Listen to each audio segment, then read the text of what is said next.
tell me the titles real quick? All of them? Yeah, sure. So we got it opens with Black Dog, and I want to say it was into Ramble On, uh, Okay. Custard Pie. Right there. That's my song right there. That song. Custard Pie. I gotta give you some. Let's do it.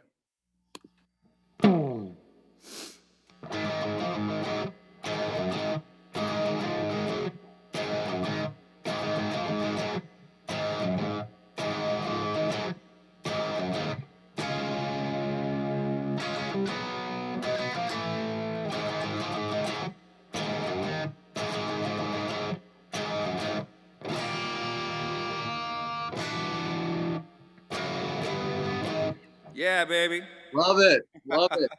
Woo! You Custard know, Pie. That Robert. riff has influenced me a lot. A lot of vocabulary in the hands in that song, man. Yeah. Yeah, yeah. I've written songs that have a lot of those strokes in it. But anyhow, Yeah.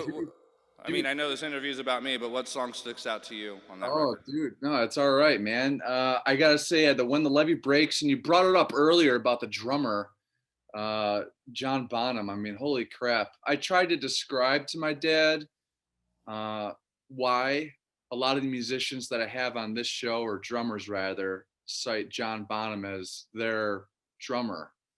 Um, Yeah, like, even Vinny Appice cites him as his drummer.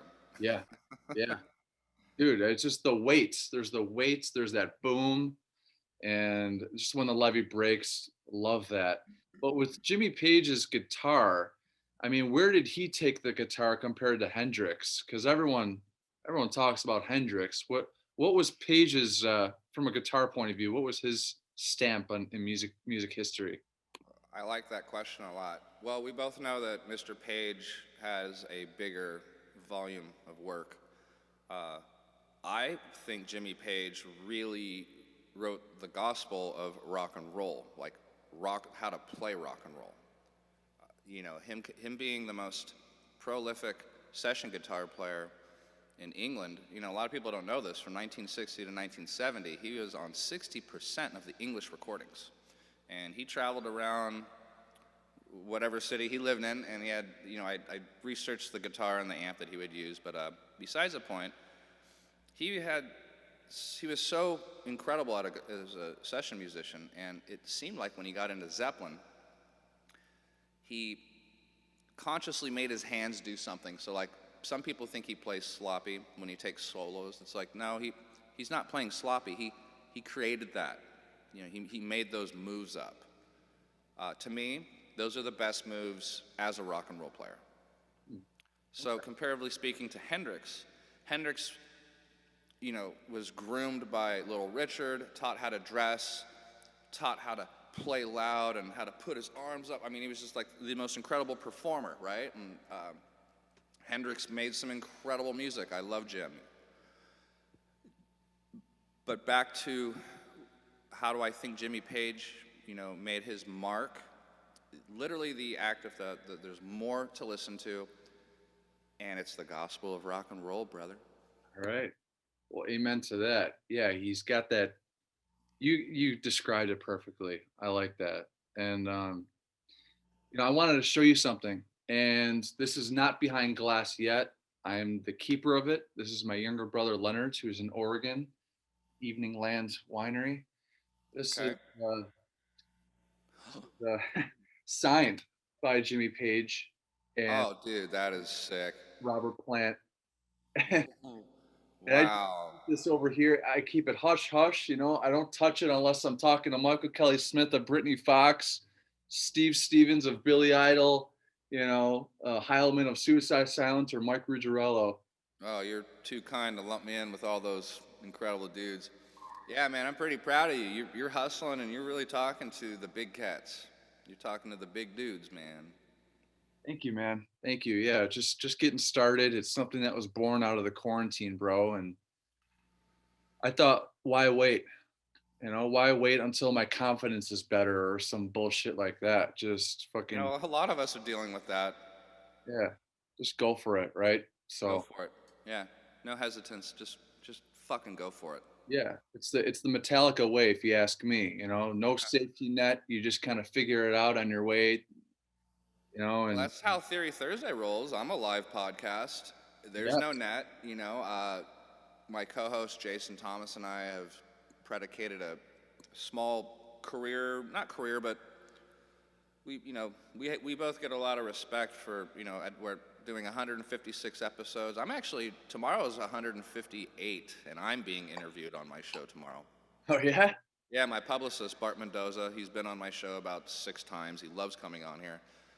We decided to have him come on, and he wants to interview me like you are. He's going to be interviewing me about probably Rotten Cabal on my 5-year plan and da-da-da-da. But yeah, I'm excited. As long as I've been doing this, Kevin, this is the first interview I've ever done. So I really appreciate you asking me questions about, me, my career, my decisions, my love life.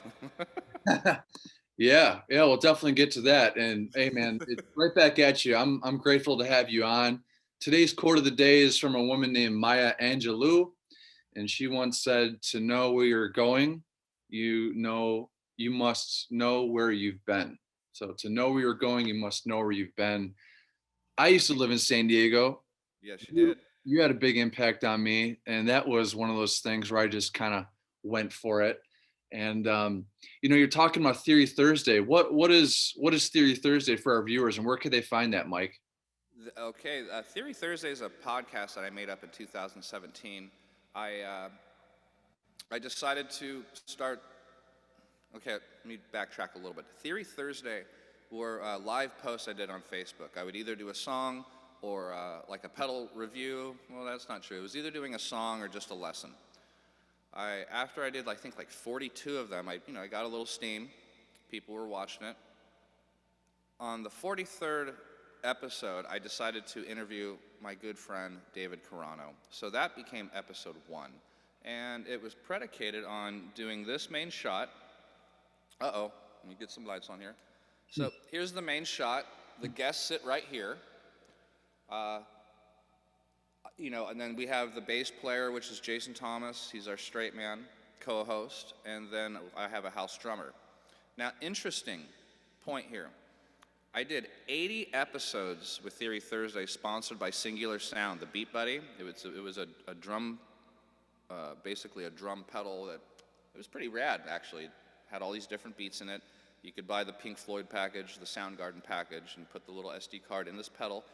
So this pedal ended up creating an identity. I had a little P8 stick right here, and I dressed him up, and I named him, what was his name? It was not something Bonham. It was, it was Jeff Bonham. And I made him, he had his own Facebook page, so he had a hat on backwards, a flannel, and I had sticks in his hand. So when I played the drum beat, I made a little character out of that. I did 80 episodes like that. Then John Muzio and I became friends. That's the name of that kind of drum set over there. John Muzio makes these incredible kits that are electronic. They look real, but it's an electronic kit. So from episode 80 on, I provide drums in stereo. There's a PA in this room. You do a room mix, and then you got to do a live mix for the feed. So here I am. Many episodes later, I offer the guest to bring in their drummer if they want. If the music's a little bit more complicated and if their drummer is available, now the artist drummer get to come in here and go, whoa, what's this kit? And they get the experience of playing on the Muzio kit. I've had the luxury of selling, I think, 2 kits since I've had this in here. So they're essentially endorsements, oh, where'd you go? Oh, there we went. My computer just went boop. But, Theory Thursday is something that I made up. I'm the first podcaster here in San Diego. My new nickname is actually called the Podfather. Because San Diego has 3 or 4 other shows. Shout out to Troy Cook from Palapalooza. Also Bart Mendoza that has his show, San Diego Music Scene. I'm on San Diego Music Scene. I'm known as Professor RUGGIRELLO. Bart Mendoza likes me to wear a lab coat. and wear stethoscope and purple gloves. And my job on his show is to talk about equipment and gear and like let the public know about what's cool, like wireless, inexpensive wireless gear, pedals, stuff like that. So Theory Thursday did get hit in the gut because COVID. During COVID, I ended up spending a good $5 or $6 more grand in this room, getting more equipment and setting the room up so I can control everything from this chair. I have 2 MacBooks in tandem. My Mac Mini is doing the feed. This MacBook is camera 1, and it's my monitor. I have a main monitor, I can see you here, and then I have another live monitor back here. So I've put a lot of thought, a lot of curating into this studio, just in case I have to do a show all by myself, because Theory Thursday is like a team of like 8 people.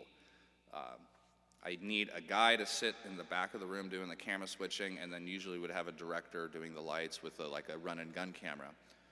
And if people are interested in seeing those productions, which is like my best work, probably anything from like episode 100 all the way to, I've done a couple really great episodes lately because these shows cost me money. It's a labor of love. But you can see that I'm switching cameras by myself over here. This is the close-up cam for, I do a lot of Zoom lessons. There's you, big guy. See, that's your camera 1. That's camera 2. That's camera 3. Camera 4 is the drums. That's off. That's the main camera. Camera 6 is the wide shot. Also, bringing in little, if the guest has an album, I put their picture up there, and I'll show the audience. You know what that is? That's the blow me switch. That's that's a really cool product that I'm really proud of. I think it's on the questions here. You're gonna start asking me about Mad Hatter anytime. Mad Hatter. Yeah, that was next. But dude, that's really, really cool. You've been rocking and rolling with Theory Thursday since 2017. Yeah. You're well over 100 episodes into it. You're having fun. And you're the podfather, bro. You're the podfather of saying. Sounds funny, but I'll take it. Yeah. Where's your lab coat? I think maybe next time we do this, or maybe you give me a guitar lesson. You get that lab coat on, and we'll do it. Yeah. In fact, I believe in tomorrow's live episode on Facebook. I'm just going live on Facebook right now because I'm not simulcasting. I don't have the equipment. I mean, I do have the equipment. It's just the technology is a little gnarly in here. So we're going live on Facebook because that's where my audience started. I wanted to get back there, get the numbers up a little bit more, and I'm sandbagging the last 3 episodes. They're not uploaded on the YouTube channel. So Theory Thursday with Mike RUGGIRELLO on YouTube. There's also theorythursday.com. What's cool about theorythursday.com is that they'll show the live feed on YouTube. But again, I'm not broadcasting on YouTube right now. So if anybody out there has a Facebook account, please go to Theory Thursday. And I'm going to be live at 7 p.m. PST. Give or take set 5 to 7 to 10 minutes. Sometimes we're late. I swear to God, Kevin, when I go in here and all the lights and all the feed and the equipment and the wireless, the gremlins show up every Thursday. Like it's unbelievable how pissed off I get because things are not working right. Like I came in here today, I turned everything on, and everything's flying. All right. I wish it was that easy on a Thursday. Come out and just kind of break shit. Oh, dude. Yeah, man. But take that. Looks great. I really like the setup you have there, man. You're definitely invested into it. Theory. Yeah, see all the lights and stuff? That's really fun. Let me go to the main shot and just show you, like, when we start jamming. What's going on over here? Seems a little. It's not really doing anything, is it, Kevin? Some strobe lights. Oh, got some disco lights. Little disco lights. I have these spotlights right here, but it's not in the right spot, and that's okay. I'm just gonna fix it real quick. But there's just a lot of bells and whistles in here. Yeah, like that. They change colors. They do weird stuff. It's fun. Like that right there. I like that kind of shit where it's like you can just freak things out, and here's why it's important, Kevin. This particular effect that I do for the artists, It's a very unique platform. They get to come in here and sit and relax, but I want to offer a stage experience. You know, it's a controlled volume environment with the PA. I actually conduct band practices over here because of it. It's like you can put reverb on the drums. You can make the drums sound like levee breaks, and we do a whole set. In fact, I have like a delay pedal hooked up to the drums in stereo. So the drummer can like take the effect off, put reverse on, or like hit delay. So the drummer has like bells and whistles to make our practice experience or performance robust and fun, right? Because, you know, a lot of us like effects. Sure. So you also, like you, I get to ask the artists these questions that where you're seeing like, oh my God, they're performing. I saw them perform at the bar last week. And now they're in here sitting, chilling. We're giving you like the song. And now I'm asking you questions, and I'm trying to take that responsibility of ask cool questions where if somebody wanted to get to know you, but they don't have the opportunity to talk to you, I want to provide that background, you know? Okay. All right. Well, that's awesome. I can't wait to when we come to visit San Diego. I look forward to bring Ashlyn, my fiance, over. And I didn't know you were. Well, hey, congratulations. oh, thanks, brother. Yeah, July 4th we got engaged after 3 years dating, and Wow. I'm Good for you. Thanks, man. I'm 33. She's 25. You're 33. I'm 33. You Yeah. look 23. 33, bro. Thank you. Thank you. And you have a 27-year-old girlfriend, I understand, right? Yes. Yes. That's. What do they call it? Robbing the cradle or something? Well, I gotta tell you, man, I love this chick so much. Great. Awesome.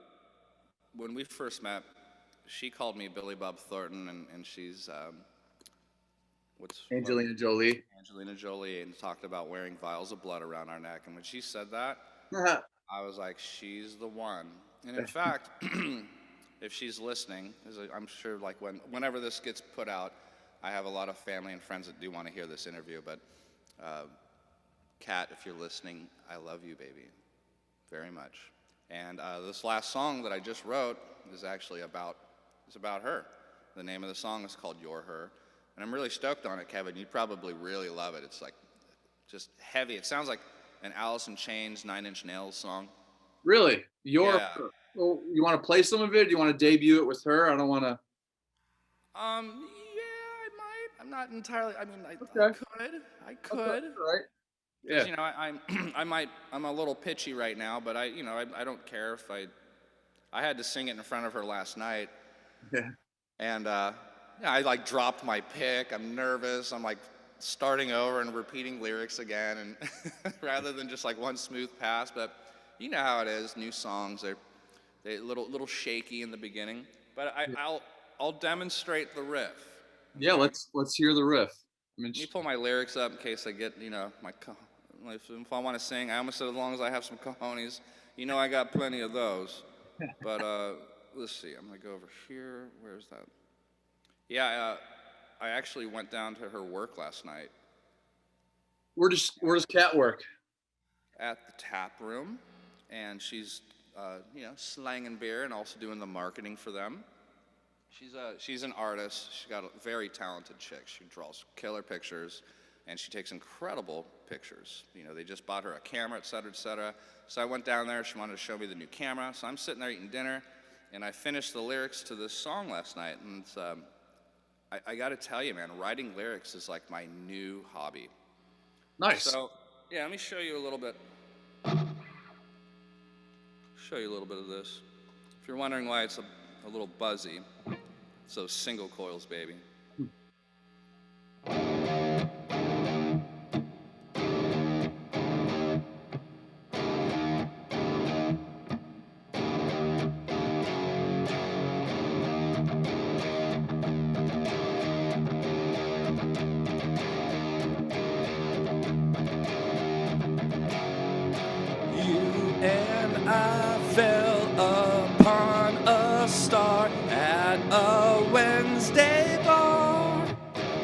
Can you hear me? Yeah.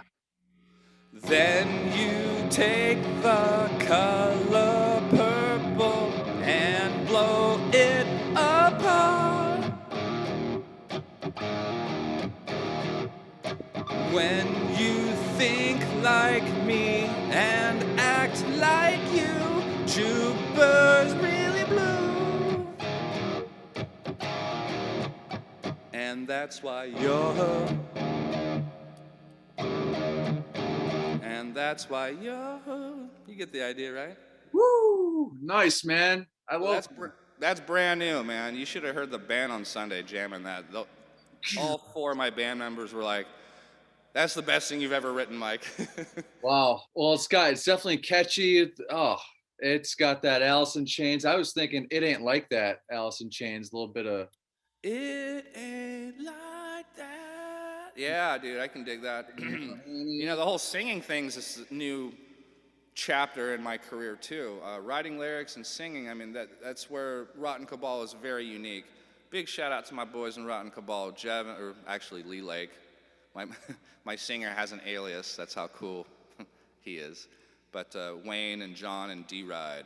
D-Ride is the drummer, and you know, they're really helping me write some great stuff.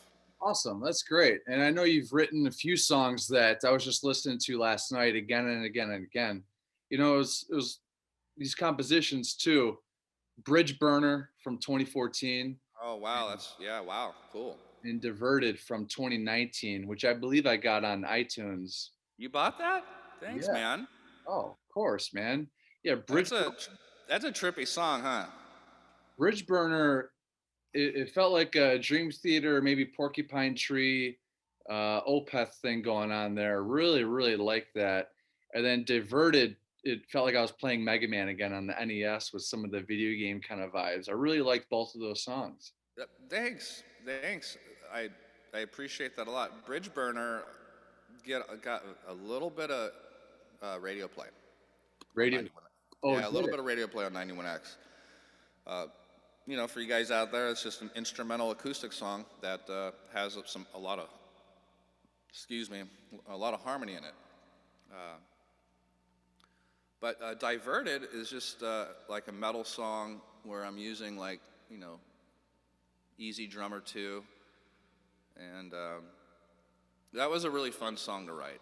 I remember taking a couple different scales and modulating them together. It was for you theory buffs out there, I was taking Phrygian with a raised third and mixing it with either the Romanian mode or just harmonic minor, which is really interesting because it's the same thing that Kirk Hammett does in Wherever I May Roam. Wherever I May Roam is in harmonic minor, but when Kirk Hammett takes his guitar solo, he goes to the fifth position, which is not B. He just modulates. He stays, instead of E harmonic minor, he'll go to E Phrygian with a raised third. And that's why that song has that really cool sound. But rhythmically speaking, I do that on Diverted. Knew I like that song. That's the namesake of our podcast. I Ask No One. That's the line from Wherever I May Roam. You know, I had this done on Garnett at Guru Tattoo over there. Wow. My first tattoo. That's cool, dude. That looked like that would have hurt. You know, it was 10 minutes and it started to feel like a bee sting. But Really? my You know, Kat's trying to talk me into, look at those arms. Let me get a flex. Yeah. Oh, there's the big guy. But Kat's trying to talk me into getting a tattoo. I still have none. I'm 45 years old and no tattoos. Okay. Yeah. Well, but I kind of think it's a slippery slope. You know, it's like I'll be like Hetfield or something, right? When he starts putting tattoos on, Hetfield got blasted. You know. Yes, he did. When he got out of rehab, he just let it go, let it rip in 2003, 4, and 5. But you know, you bring up Kirk Hammett and Wherever I May Roam and James Hetfield.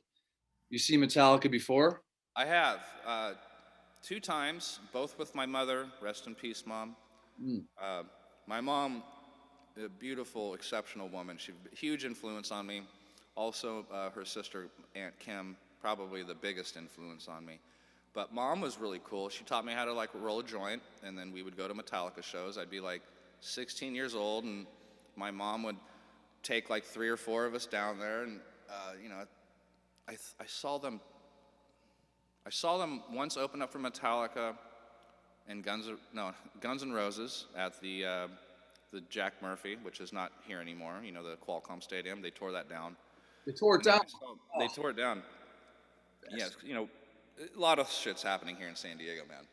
But I also saw Metallica at the Sports Arena, both times on the Black Tour.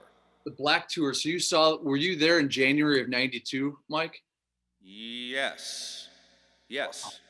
So you were Yeah, there for a DVD filming, which is so cool, and it was right around the corner from Rock and Roll San Diego, where we first jammed. right. That's right. Wild. Oh wow. Well, I But wore yeah, haven't seen them since. You know, I watched them a lot on TV.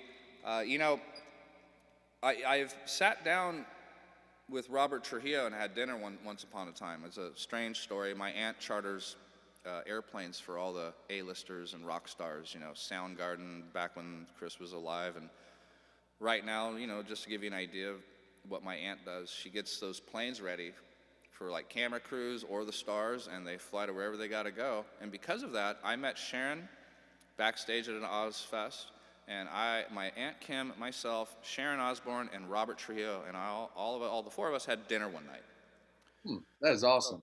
Yeah, while Kim was speaking with Sharon, I was talking to Robert. I remember fondly, we were eating red snapper with potatoes and broccoli, and I was asking him questions about suicidal tendencies, and like you know, this was like in the year 2001, or I think this was in 2000, dude. So it was like way before Metallica. Not way before. When did he join Metallica? 2004? He joined in '03, so it was a few years. He was right with Ozzy and Jerry Cantrell at that time. Wow. So that's like the only connection I have with Metallica was having dinner with Robert beforehand. So I don't think you asked if I had any connections with them, but mostly through my aunt. You know, I've met incredible people because of her. Very cool. What was your conversation like with Rob? You know, eating your dinner. You talked about suicidal tendencies and Yeah, about his past a little bit. you know, it's a little foggy, and I just remember him looking at me, smiling. You know, he was a huge star to me then. You know, because he played in Suicidal Tendencies. He played with and then he was the funk bass player for Infectious Grooves. Bounce count, bounce count. Don't bounce bounce. You know that? Right. Infectious Grooves. I mean, I think I was talking to him about that, and I'm saying, giving him props that he's a metal player, playing all the Ozzy and Sabbath shit, but he can. I mean, he's one of the sickest bass players out there. He's versatile. Yeah, very, very sick. He's the longest tenured bassist of Metallica now, and Metallica are celebrating their 40th anniversary coming up soon. Chase Center and SF. I'll be there both nights. Oh, dude. Yeah. Are you serious? Oh, dude, I'm returning to California first time in, geez, yeah, 5 or 6 years or some shit like that. And I'm gonna go see Metallica. Or actually, I was last there for the S&M 2 with my fiance Ashlyn, and that was her first Metallica show. But you know, there's this, it's Metallica takeover. There's so many events going on, dude, that weekend. And if you can make it up there, you know, there's a lot. I'll send you a few links when we disconnect here, and maybe you could make that happen. That would be great. Yes, San Francisco, the land of thrash metal. Yes, yeah, Exodus. Testament, Death Angel, Exodus. They really, they created that, you know? Yes, yeah, Exodus have a new record coming out. Death Angel are writing. Rock and roll, dude. So I mean, you talk about the guitar playing with Kirk. I mean, what's James Hetfield's guitar playing? How does he hit you with his palm mute and that down pick of his? Well, I refer to that, and a lot of us refer to that as the school of Hetfield. Again, a lot like what I said about Mr. Page. James Hetfield wrote a gospel on the guitar. You know, in 1988, when I started listening to Injustice for All, Shortest Straw was the first song I heard. It was the first Metallica song I sat down and listened to. I remember like a year or two before, I'd go to my cousin Jake's house, and his older brother was just like playing Master of Puppets in the background. And I just heard fast music. I wasn't acknowledging like what it is or how cool it was. So the Shortest Straw song made me go, oh my God, I need to learn how to do that. That sounds like the most fun. Because I just got done being a motorcycle, I used to do like race motorcycles, like dirt bikes, and I got hurt a couple times. I was having fun. I was pretty good at it. And the shift of like getting away from like motorcycles and going into guitar was, it happened so fast. And, you know, it's funny too, because you think about Dave Mustaine and there's like two camps. You got the people who love Megadeth and people who love Metallica. And shamefully admitted, I've had parts of my opinions change about that over the last 10 years. But to respect this interview and to tell the truth, James Hetfield and Kirk Hammett are the reasons why I play guitar. Wow. That's awesome. I never knew that. And it was because of Shortest Straw. And then when I heard Blackened, I was like, holy shit, you got to be good to play that. Yeah. Right? Yeah. Could you play any Justice or some Shortest Straw for us, Mike? You bet. Let's see. Shortest Straw, I love that song. I'm terrible at playing it. Well, we don't want that tone. Take the verb out. My tone keeps rolling off very easily. So let's see.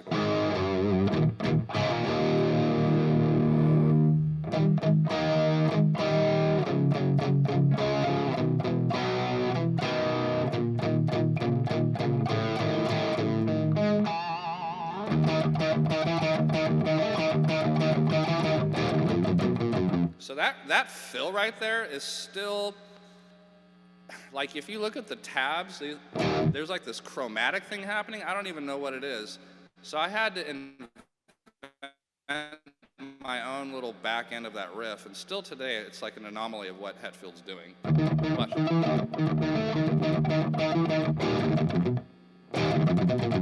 So it's not that, that's just how I do it. There's something going on, like something different, and it still pisses me off to this day. I love seeing you struggle. I love seeing you struggle. I love seeing you struggle with Metallica, dude. It's just, oh, hell yeah. I teach thrash metal to a few of my students, and one of the parts of our diet around here is Master of Puppets. The whole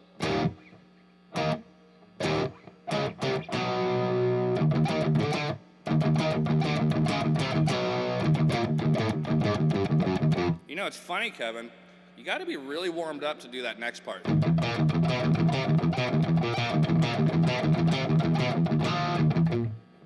Not even playing a lot of gain right now.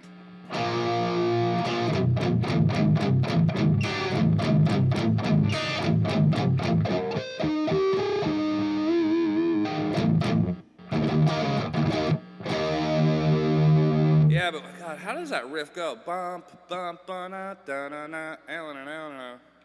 I was just playing that. I don't really want to embarrass myself any more than I am right now. That's fine, man. That's just great. You know, Corey Taylor of Slipknot, he recently mentioned in an interview that he considers himself a good guitarist, like he could play anything, but he cannot play for the life of him. The way you're talking about Blackened, he talked about Disposable Heroes. Dude, I still to this day do not. That is a tough picking pattern. I have not successfully played that yet. Yeah, I love listening to that song. I love the solo breakdown. I love the drumming. Isn't that one of the rare Metallica songs where Lars is like playing Ride? I think there's only 3 songs where Lars plays Ride. You got... Yeah. Oh, dude, you got me there. I know it's... No, I'll tell you. It's Hit the Lights. Is it Hit the Lights? No. I think he uses Ride on Four Horsemen, and then there's Ride on the first song on Ride the Lightning, the really fast. Yeah, Fight Fire with Fire. Fight Fire with Fire. And then he plays Ride again on like somewhere off Load or Reload. Okay. Load or Reload. It's like out of the entire body of work, there's like 3 songs where Lars plays Ride. Yeah, I'm going to do some research on that. In the description below, I like to have a section called errors and omissions. So I like to fact check every little thing that's... Probably going to say, watch Mike Ruggiero play Metallica. Errors and description. Oh, yeah. Yeah. Well, it was good enough for me, man. But the Black Album, that just turned 30 this year. And that was my gateway into this whole entire world of heavy music, is the ga ga ga ga ga, and I got the first cymbal I ever broke was the outro, the I'm You, and I was just fucking, and what Oh man, remember when the I can. Black album came out? What about it? Do you remember when it came out? Like how Oh yeah, I do. I'm going.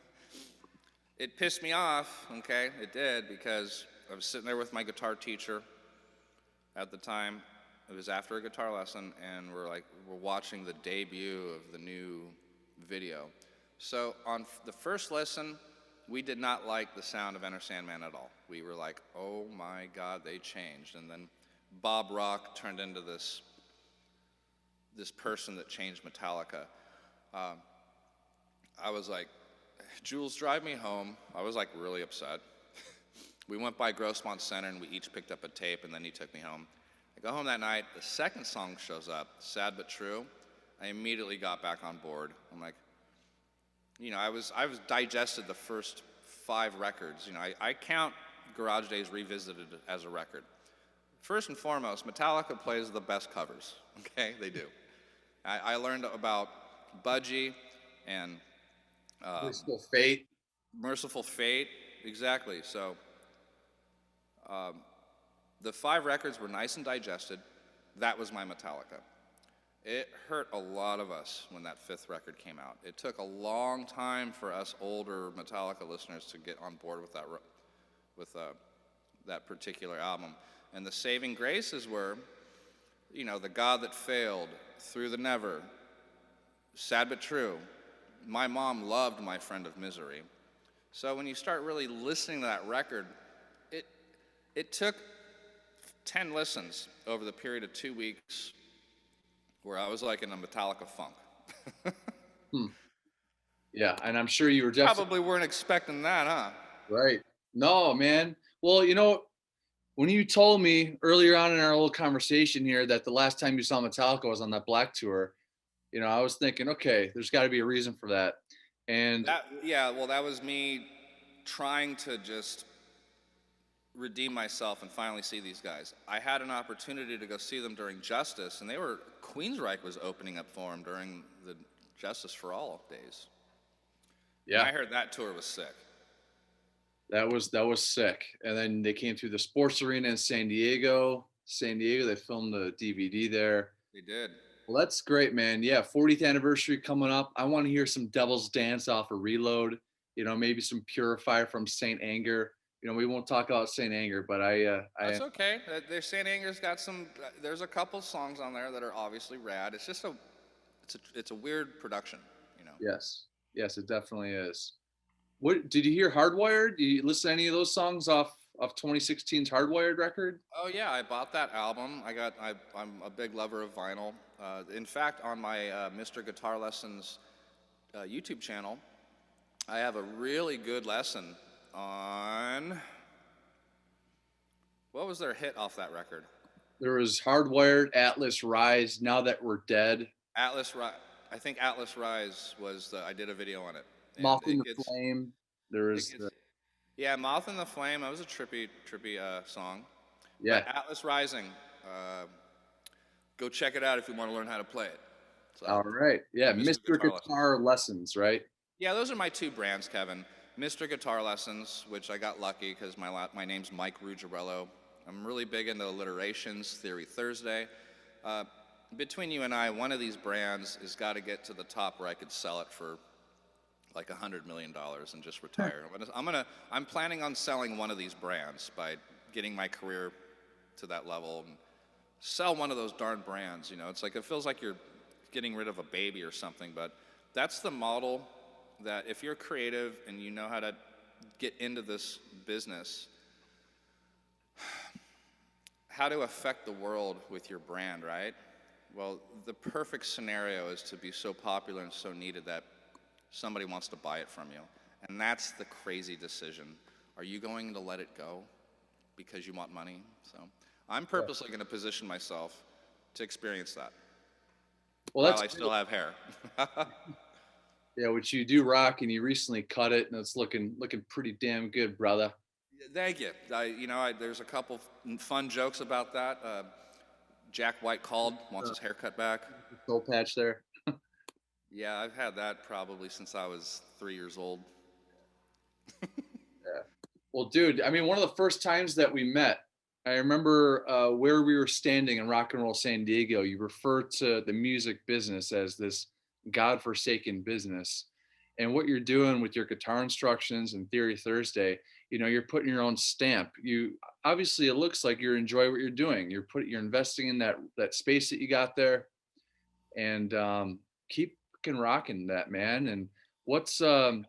I mean, my goal, maybe you could come to Buffalo, New York. My goal is to have this big, annual um, I Ask No One festival or what have you with previous Oh guests man. come in, and just because I got wrestlers on here, I got bodybuilders, I got musicians and the like, and just to have this, you know, a festival in Western New York because we don't have one. So that's my target. That's my goal. So I just heard your goal, just to keep the party going, keep it natural, keep it fun, right? That's very impressive. That's going to be exciting. I think just hearing you say that, and then your neck of the woods doesn't offer that, and with your experience and the people you've interviewed, you've created a network. You're almost like you remind me of Jose Mangan a little bit. You know who that guy is? Yeah, Yeah, absolutely do. of course you Thanks. do. He's actually a big, Well, look how he diversified his career. You know, yeah, I mean, I can't really go into exactly what he did, but he impresses me. yeah. He's got a great voice. He knows everybody like you do. You know, So, he's a big inspiration too, just to be yourself. yeah. And I listen to him on Sirius XM, and he makes me smile, and he's just himself, warts and all, flubbing words, just the enthusiasm, and I I that, like when he mentions his family. It's really yeah, it's so real, and you hear him just talk about his wife or his kids. It's like these little segues between the material and uh, yeah, Jose humor, Mangan. yeah, yeah, and he's agreed to come on actually, so you Oh, dude, you got know, to let him know that I like him. I will. I will. So hopefully in 2022 we got him. Jamie Josta of Hatebreed. He's gonna be joining me to kick off the new year. So stay tuned for that. Holy shit, dude, he's a big name. Yeah, man. I got his guitarist Frank, who's from Florida. He's gonna be joining me in a few weeks. And uh, Courtney Cox, not the actress, not the Friends actress that my fiance loves. Friends. But Courtney Cox, the guitarist in a band called the Iron Maidens. I They're was just reading about her in bed before I got up to. Oh, were you? Yep, Okay, she's on my feed. okay. Yeah, she's Yep, pretty good looking, and she could rock like Nina Strauss, right? I mean, she's just totally. right. Yeah, girl power. You know it. You know it. But last few questions here, Mike. This has been great. I'm a member of the American Foundation Suicide Prevention. For every new subscribe here on this channel, I donate $10 to the fund. I also have a link to that below. RIP Michael J. Holden, big inspiration for me to just eliminate the stigma. And there's no stigma here on this podcast, period. Um, have you been impacted by suicide, whether you know the person or not in the music business? I know it's been a tough time for some people with COVID. You know, I you sent me these questions last night while I was writing my lyrics at the bar. That was a really important question to me. I had to sit there and think about it, and like most of us, we all experience death, and I started thinking about all the people I've lost, and here's what I got for you on that one. I mentioned my aunt a little while ago, right? So, the night of Chris Cornell's death, I'm in this studio. It's about 1:43 in the morning. I'm listening to Sirius Radio or 105.3 or something. It comes over the news that Chris Cornell passed away. So I was like, I couldn't believe what I heard. So what did I do? I call my aunt at like 1:45 a.m. I'm like, Kim, they're in Detroit. Are you chartering them? She's like, yes, I am chartering them. So I was like, oh my God, I just had this feeling. I'm like, you need to charter a plane for the band to come home right now. So because of that, the band, the manager, not Chris's body, but the band and everybody in the Soundgarden, pack, they were able to get onto a plane and fly home ASAP.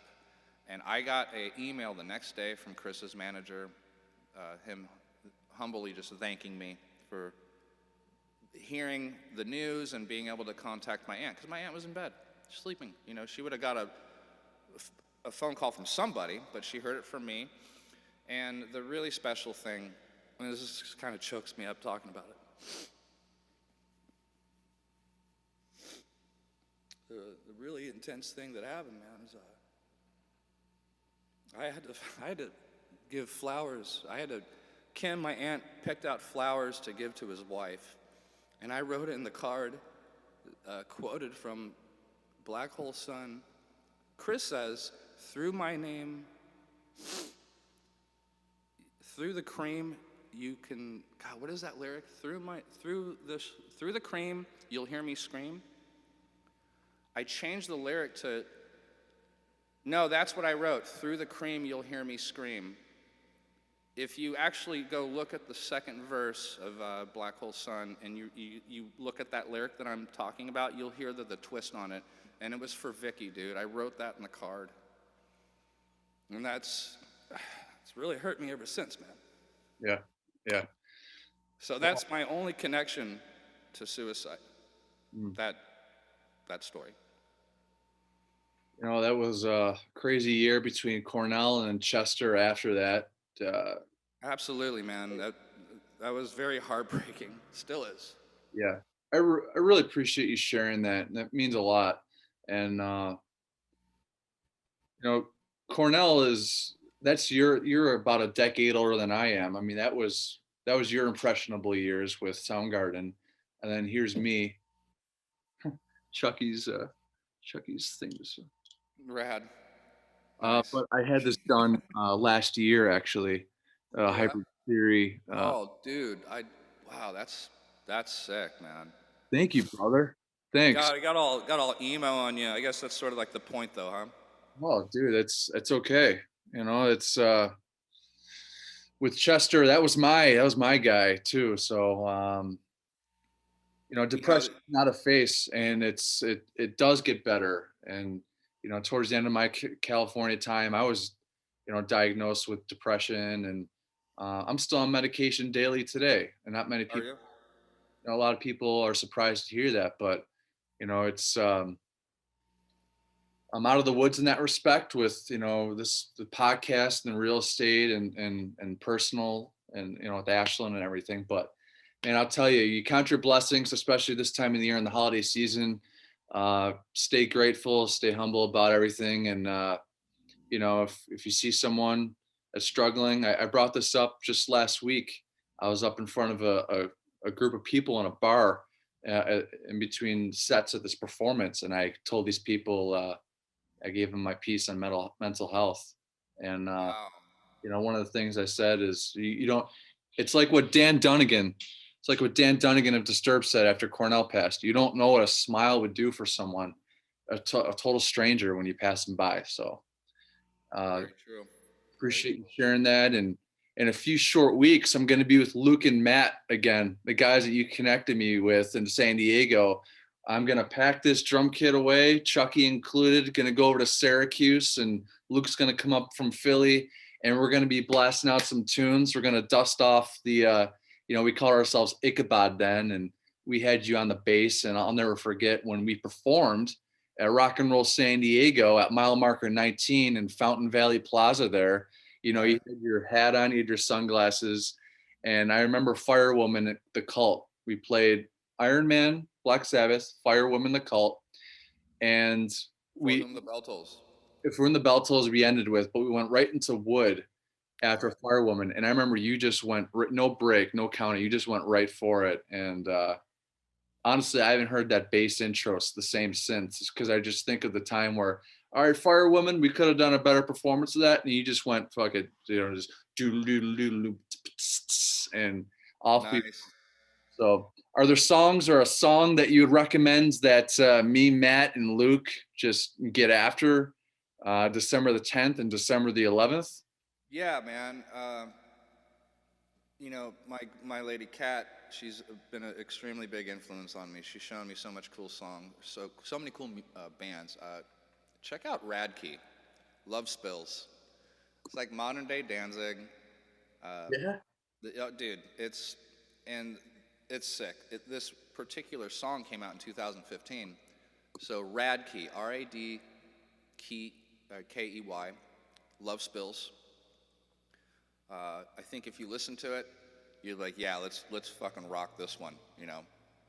It's on, man. That's going to be our song. And well, dude, we got the Podfather here just finishing up. And what what has been the greatest blessing that you've had with the influence that you've had on, like you've had on me and being a band instructor and getting people together and coaching and doing this thing? What's been the most grateful gift that you have in doing what you do with Theory Thursday and get the guitar instructions? Thanks for asking that. It's a little bit of a tough question, but let me see what I got for you on that. The time that I get to spend with a student, it's private, it's special. I like explaining things. I like making people feel good. So since I've been doing this for so many years, it's a behavior now. And you know, it's not like I'm trying to collect all these karmic points, but it has allowed me to feel like a lot, like too much. And that's obviously a gift, you know. I don't internalize anything. I feel, I talk, I embrace, you know. Sometimes therapy gets suggested to me, and I'm very biased on this idea, but since I get to talk so much and embrace people and touch people, and you know, COVID sucked because all of us couldn't touch each other, and that's a really big part of my personality, being very affectionate. Because when you're affectionate and when you're empathetic, that lends itself to being extremely confident. When you're confident, there's no anxiety. And the Dalai Lama taught me that. You know, I went and saw him speak one day, and he came out. Richard Gere introduced him, and the Dalai Lama said, "I'd like to start off saying to all 10,000 people here that this is dedicated to all the teachers in the room." So it really hit me hard, and it really put a microscope on my job and the effect I have on people and the effect on what it does for me as a person. So there's a big answer. I hope that was, I hope you understood that. So It's a perfect answer. And I wish you and your family and Kat very happy Thanksgiving. I'm thankful for you and thank you. thank you so much, Kevin. I loved being on this podcast. I would love to do it again, my friend. Yes, yes. And we'll definitely bring you back and maybe you could jam some, I don't know, Hanson or Hanson, totally. Well, to our viewers, again, you liked what you saw, found a little value, a little like and subscribe is really appreciated. Stay happy, stay healthy, stay hungry, stay heavy. Happy holidays, my brother. We'll see you All right, Kevin. See you soon, bud. later.